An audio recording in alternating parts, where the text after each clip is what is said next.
Sleeves here with the Senior Pickleball Report, powered by TNC Network. Let's get it going.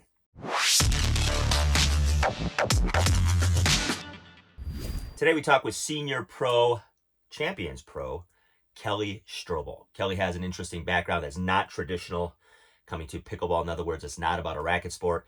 And she has really risen to a high level of play in a very short period of time. So very interesting interview. Let's get to that with Kelly right now.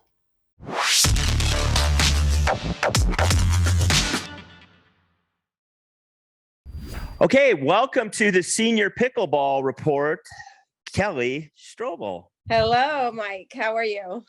Good. It took us a while to get here. We've been talking for a couple months, but I wanted to get you on because I like to talk to people who are A, in my age group, and B, who have reached a very high level of pickleball in what I consider to be a fairly short period of time. So why don't you talk a little bit about your athletic background and what brought you to the game itself?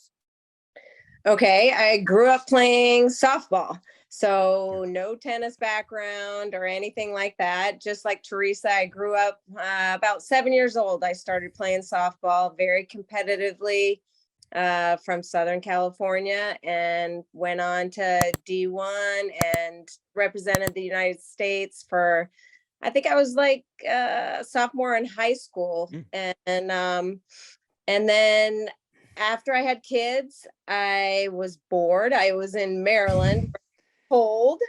And so my husband and I decided to pick up tennis. And I played for probably about 9-10 years. And kids got busy with driving them everywhere for school, for sports. I stopped, and my tennis partner introduced me to pickleball, and my husband and I to pickleball. Okay. So pretty much right before COVID, I'd say. Oh, all right. Yeah. So obviously you playing softball, and I'm assuming it was fast pitch softball, some of that. Yes. You probably have pretty good hand-eye coordination because obviously a ball that's being thrown to you at that velocity from that short a distance with that amount of spin takes some skill and some natural talent. So when you move into something like pickleball, what were you good at that you thought, like, I'm pretty good at X, this thing right away, this particular skill? And what did you have to work on really to kind of move up?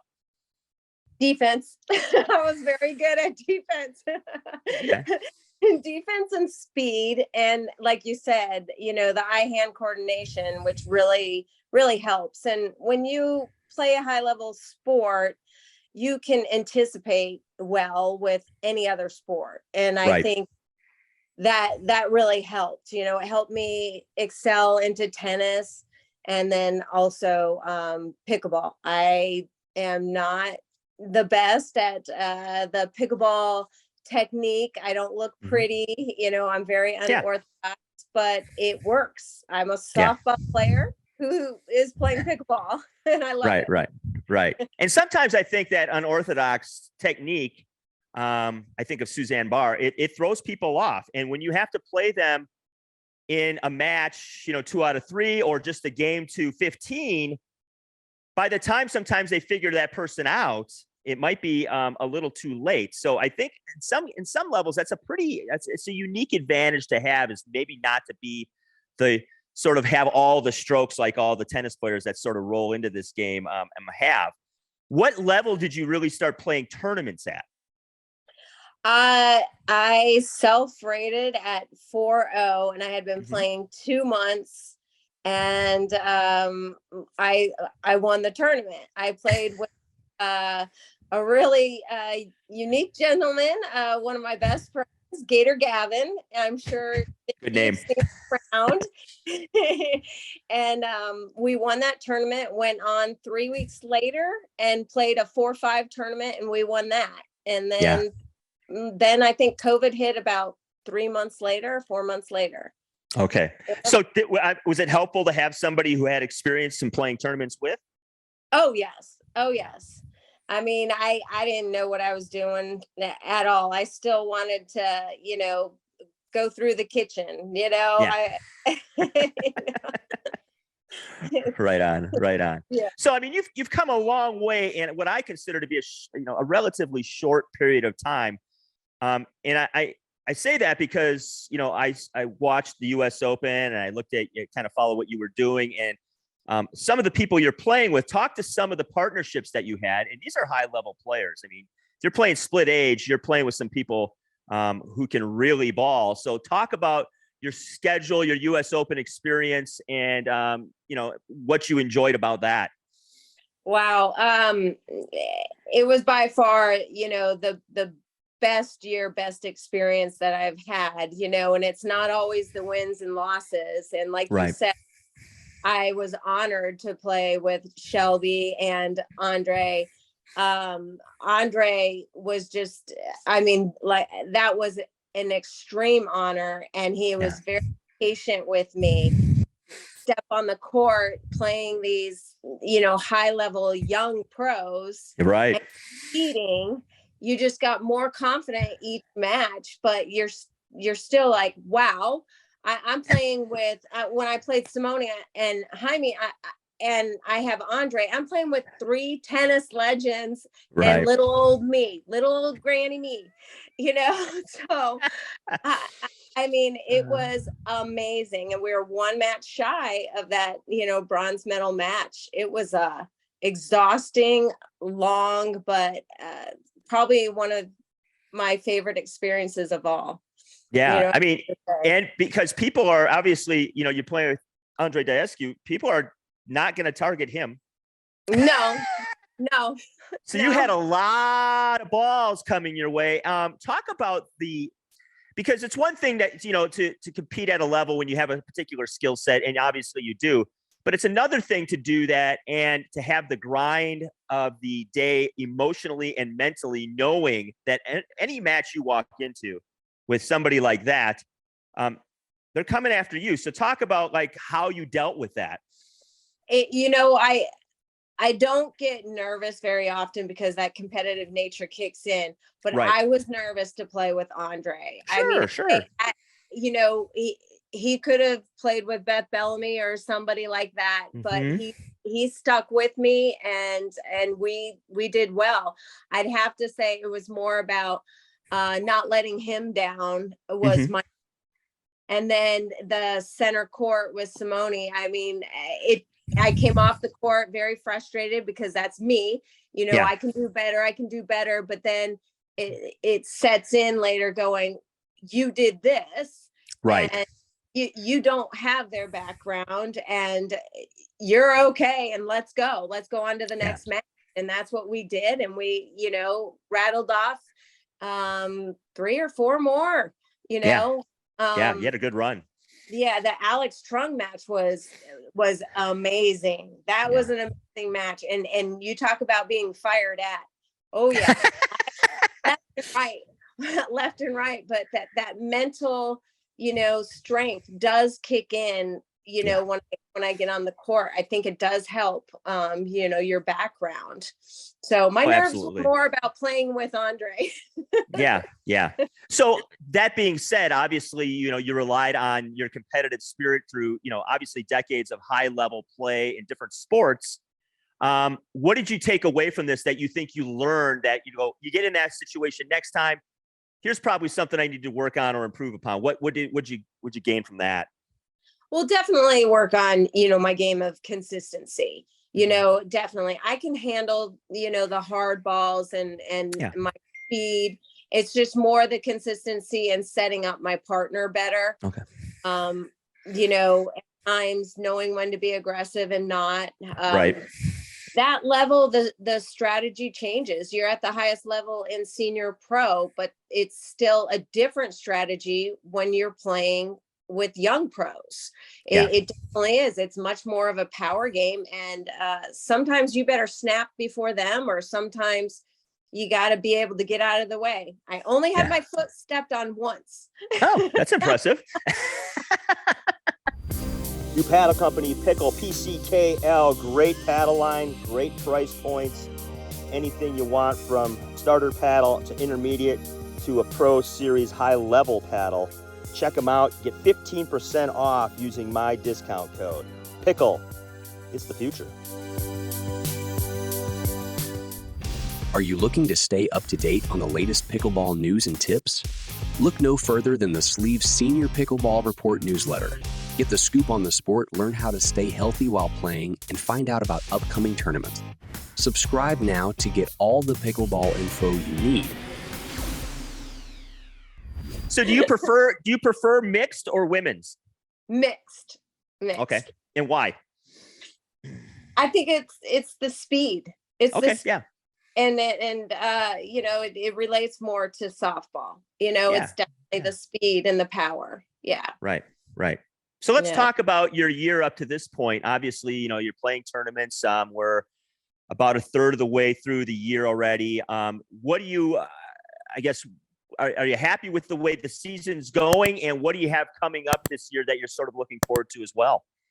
Well, I've had a lot of changes this year. I was expecting to go to a lot more tournaments this year, but my husband got a new job. Now we sold our house, looking for a house. My mom has some health issues, so it hasn't really turned out for me to compete in all the tournaments that I would like.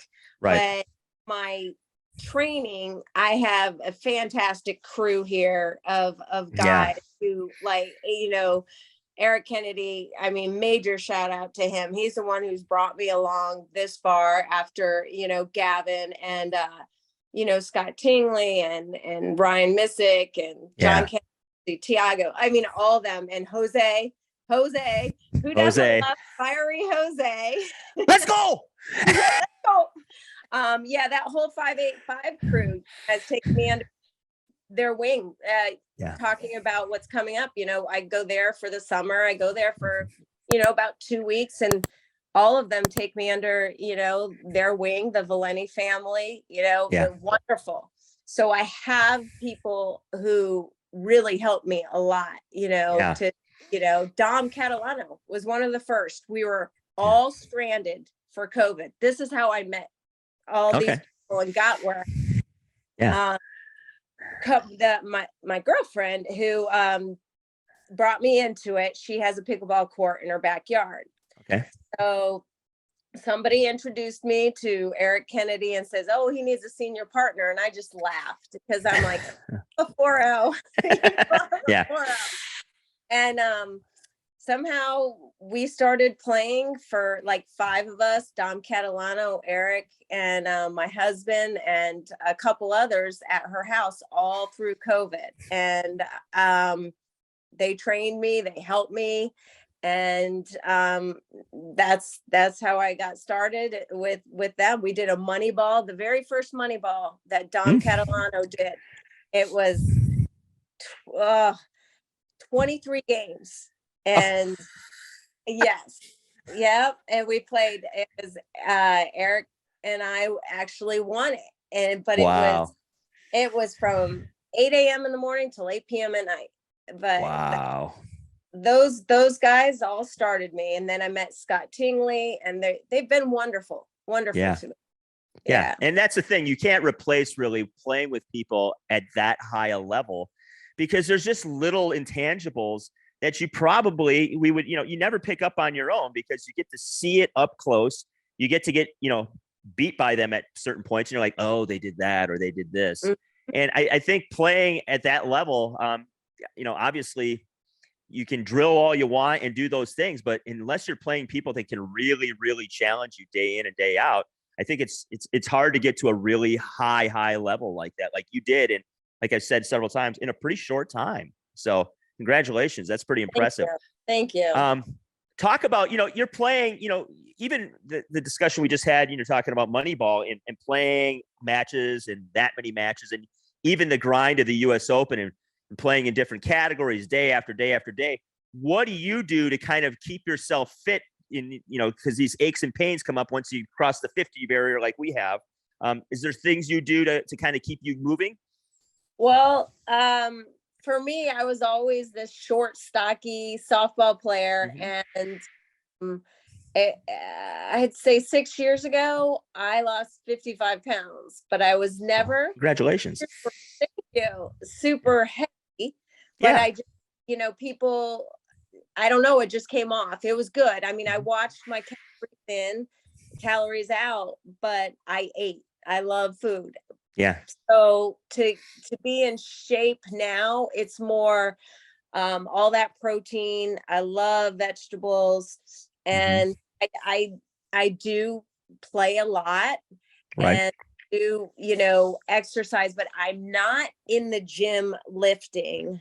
Right. I don't know. There's something about, I'd say, my body that just, I bulk up so fast. Okay. Yeah. I think it's from all the years of lifting with softball. I bulk up Oh, yeah. so heavy, and I've never felt, thin or good until, I lost this weight. And so Yeah. I'm in, very good shape, for Obviously, if you're doing that kind of, playing those kind of matches, yeah. you're in really good shape. Yeah, absolutely. Yeah. So, but I run on the treadmill and do, regular exercises, but not with weights. Right. Yeah. Yeah. So I've never been a gym rat, so I feel you on that one. I think I've got I think that is the one thing that I was sick of after softball. Sure. Absolutely. Let's talk about where the senior game is going as we wind up here. You're obviously, you're playing on different events, different tours at times. There's the PPA, which have senior events. There's the APP. Now there's the NPL. There's a senior pro tour as well. Where do you see the senior game going? Because to me, it's an incredible time to really enter the 50 plus age group, because there are so many opportunities out there that, I mean, you could literally play every weekend if your body would let you do it. So talk about where you see the game going and maybe some of the things you're looking forward to. I see it just continuing to grow. The whole sport of pickleball, it's amazing. It's not just for one age, and the seniors are growing as well. Like you said, there's so many opportunities out there. So the only one downfall is maybe there's almost too many separate to where you really have to look at a tournament and the draw now. If I'm gonna state, it's like, oh wait, somebody else has a tournament that weekend, and so I'm just looking for, the bigger tournaments that has, a big draw where I'm gonna get multiple matches. And the NPL, unfortunately, I'm not doing it this year because of my situation with everything, but I'm excited to see, where it goes, and to see my friends compete. So I see myself in the future, like, having more opportunities to choose from, for sure. Right. I think it's exciting. It's definitely exciting. I think you see these tennis players coming up, and I think you're going to see it more and more as ball grows. Yeah, absolutely. It's amazing, and I tell people all the time, if you haven't seen pro level, it doesn't matter if it's 50 plus or open pro. If you haven't seen it up close, like just along the fence line, you haven't really watched pickleball, because to transfer that to a YouTube channel or even television, the speed and skill and the balls people can run down, and then the touch. It's something I always recommend people actually see in person, because you can watch it and go, oh, I could do that. But then when you go there and you see it, and I think that's what's exciting, at least for the seniors, they're going to get an opportunity now that they have, basically two of their own tours, where people they'll be accessible to people, and they'll get to see that level up close, and people will probably be able to relate to a little more, because they're more in their age group. They're not some 20-year-old something who just, played D1 tennis and walked on and can crank balls. People like yourself who have taken a different path to get there, softball. And in my case, I played a lot of volleyball. So that's why I love talking to folks like you, because you didn't come necessarily from a high-end tennis background right out of the get-go. And look what you've done in a really, really short period of time. So again, I'm really impressed by what you've done. Thank you. Yeah. Let's wind this up and talk about some of your sponsors and some of the shout outs you'd like to give, because those are the folks that kind of keep the game going and keep the senior game going as well. So who you working with? I'm with Engage, and I love their new carbon paddle, the Ultra Pursuit. I got 2 days before the Open, and I didn't feel any different. There was no adjustment. It's wonderful. That's nice. And Chivile, Aubrey Steele is amazing, and they have the best clothes. I'm from California, so the beachy, edgy, and that is me, and the softest t-shirts ever. Nice. But they're a wonderful family run business, and they helped a lot of hurricane victims here. That's the first thing. They reached out to me and said, who can we send some clothing to? So those are my two big sponsors. So. Yeah, and really good ones, by the way. So right on. Well, thanks so much for your time, Kelly. Have a great rest of the year and season, and I hopefully run into you at a tournament someday and meet you in person. Yes, let's get on the court. Hope you enjoyed our interview. Links in the description for our guest. Also, we have a newsletter. If you want your daily fix of pickleball news, please subscribe to the channel. It really helps us out. Also, get yourself a t-shirt, merch page, and check out our socials. Always new things going on there. And of course, there are discounts for paddles and shoes in the description. All right, hey, let's pickle. Hey, if you're looking for very, very comfortable court shoes, in fact, the most comfortable court shoes I've ever worn, and I've worn a lot of them over the years playing different sports, try Fitville. We have a link in the description that gets you $20 off your purchase.